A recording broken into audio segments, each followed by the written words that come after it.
Hello everyone, welcome to Current Update series with Dr. Vivek. Topic for today's discussion is from rankings and reports. Just like last week we had covered Transparency International Corruption Perception Index, this week we'll be focusing on Democracy Index 2020, which has just been released and it has once again some interesting findings which can be utilized in your mains, answer writing or essays. So without wasting any time, let's just decode what's in store in Democracy Index 2020.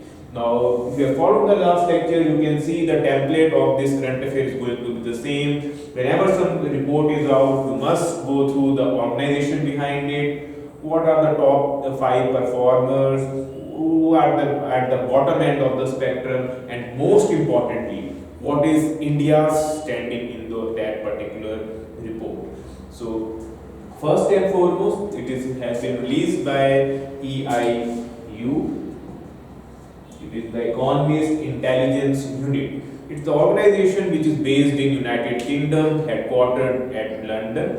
So it has been releasing these reports regularly.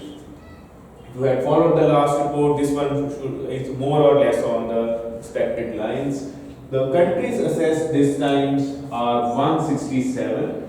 The number is quite phenomenal. You can say it has tracked 167 democracies, track how they are functioning. So the classification is important. There are four broad categories which are used to denote the country or classify the countries.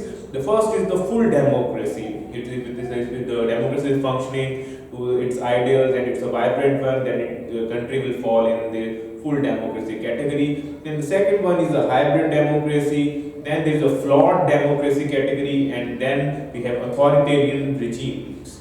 So as per 2020 report, there are only 23 countries which have got that coveted tab of full democracies as per this report, and then there are 35 countries which are in hybrid democracies, and there are 52 countries which have been placed in the flawed democracy category this time, and there are 57 authoritarian regimes. So clearly the tilt is on the wrong side, but then there is a subjectivity, a lot of subjectivity involved. A lot of countries do not agree with such findings. So first and foremost, which have been the top performers in the year 2020, and the report has been titled as Democracy Index 2020 in Sickness and Health, because we all know that 2020 is a year in which COVID tested the governments to their limits, and some democracies fared well and some were exposed.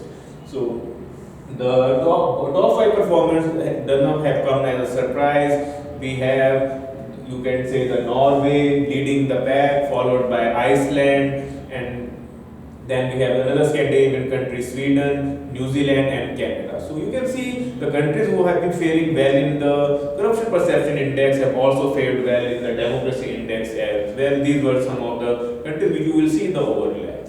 You can watch the last lecture as well. And in the bottom three, there are no surprises. Once again, out of, you could say, 193 countries, which country has the most authoritarian regime? You can guess it. Yes, it's none other than North Korea, which has been placed at the bottom, rank 167. And then we have Democratic Republic of Congo, then the Central African Republic and Syria, because it's also facing the similar circumstances of authoritarian regimes.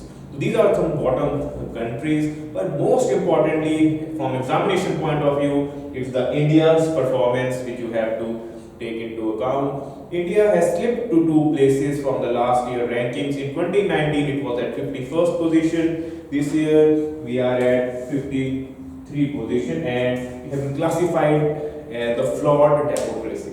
So clearly, lot to work on it, and they have given the account that because of, you could say, curtailing of liberties, we have been slipped in the position. Also, the communalization of politics, another area where the reports are painting other side of India's democracy. But then even US, France, Brazil, these countries have also been placed in the flawed democracy category.